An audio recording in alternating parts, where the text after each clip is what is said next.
how did the Catholic Church in Korea first begin?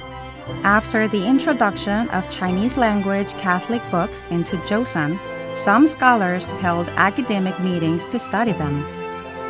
In 1784, Yi Seung-hoon was baptized under the name Peter in Beijing by Father de Gaumont. After his return to Korea, the first full-scale faith community began.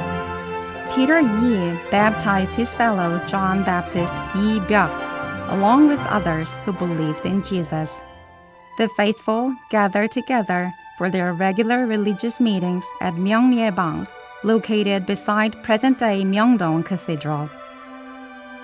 However, when Catholicism was introduced into the country, Neo-Confucianism predominated under the Joseon dynasty of that time. The questioning of Confucian thought in such a society meant that people and their families could be socially ruined. However, some Shilhak Confucians, Korean Confucians who sought social reform in the late stages of the Joseon dynasty, were attracted to Catholic teaching.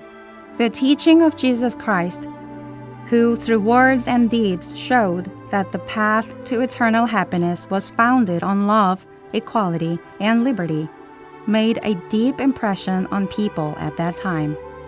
The teaching that all humans are equal before God and that they are all brothers and sisters as children of God was revolutionary in a hierarchical society where there was strict discrimination between noblemen and commoners and also between men and women. However, the growth of the Catholic Church in Korea was not easy.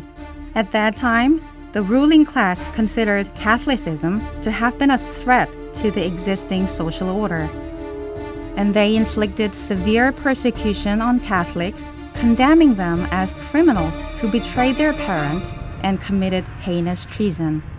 Over a 100-year period, 4 great persecutions produced numerous martyrs before Korean Catholics obtained freedom of religion. In the midst of all this, the Catholic Church in Korea strove to bring in missionaries and to produce her own clergy, and at last welcomed her first priest, Andrew Kim Dae-gon, who was ordained by the French bishop Béréol at Jinjiashang Church, Shanghai, China in 1845. However, no sooner Father Andrew Kim returned to Joseon than he was arrested and martyred the following year. Our ancestors in the faith were not afraid of death despite severe persecutions. By saying the words, "I apostatize," they could regain their lost family honor and properties, but to manifest their love for Jesus, to practice charity by following his teachings, and to gain eternal life, they gave up their lives.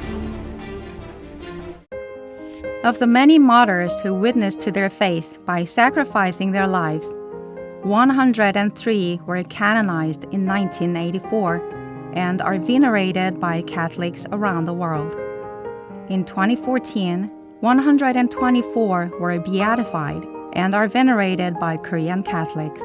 The Catholic Church in Korea is also currently promoting causes for the beatification and canonization of other Korean martyrs and confessors. Today, the Catholic Church in Korea continues to grow thanks to their sacrifice. The Catholic Church in Korea continues to play her role in evangelizing the world, contributing to social welfare activities, social and economic justice, promotion of human rights, as well as the protection of life and the environment. The Catholic Church in Korea is making great efforts to serve the poor and the marginalized, to pray for inter-Korean reconciliation and unity, to practice sharing with brothers and sisters in North Korea, and to protect human rights given to us by God. The Church in Korea is unique in the world in that it was established by lay people.